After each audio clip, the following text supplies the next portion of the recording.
The inspiration for light and shade, there is no such thing. I start with an empty canvas or silence. The first thing I do is when I'm starting a project, is look around for any useful tools, new instruments, new sounds.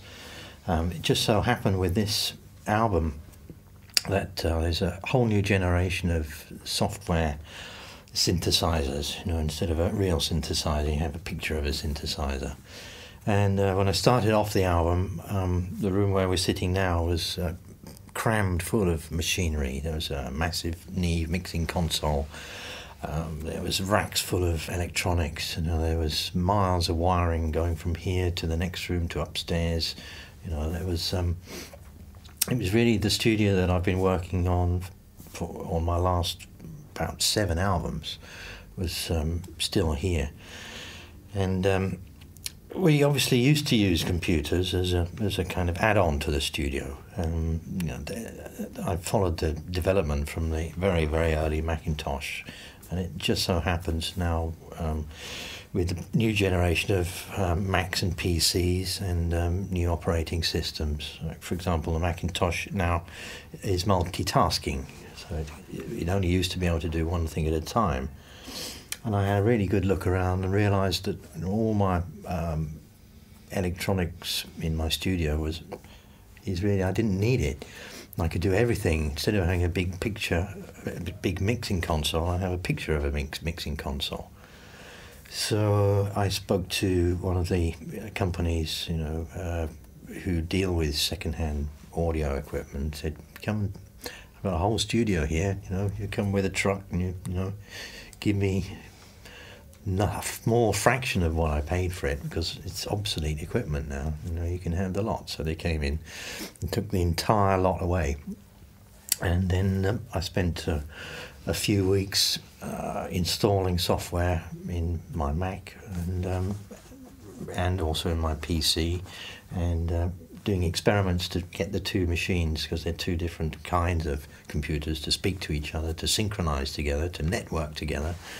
And then installing software instead of a real mixer. I have a picture of a mixer, and working out how to get my guitars into the system.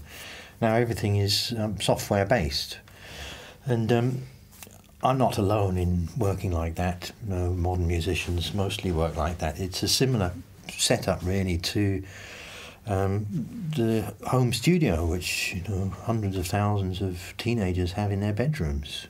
And in a way it turns a complete circle, because the original Tubular Bells demos, which I made when I was 17 in a little bedsit in Tottenham, which was a tiny little part of North London, was made with one little tape recorder, which I used to modify in order to overdub lots of instruments. I could overdub about 6. It was to do with cutting the wires of the different erase head and swapping them around and blocking off the erase head with a piece of cardboard. And I was able to make the Tubular Bells demos on that, and that was a bit like a home studio. But now the average teenager has a multi-track studio in their bedroom, really, which is fantastic, and all the possibilities that go with that.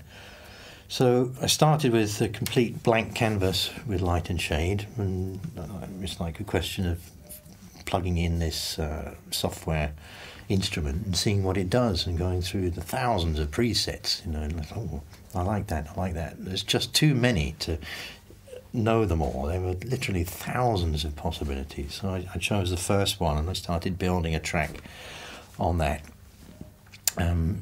I used the computer software for the backing. My voice, if I was a singer, I could sing, but I'm not a singer. My voice is my guitar, which, as you see around you, I have a great collection. They're not there for show. They're my instruments, my tools. I use every one of them.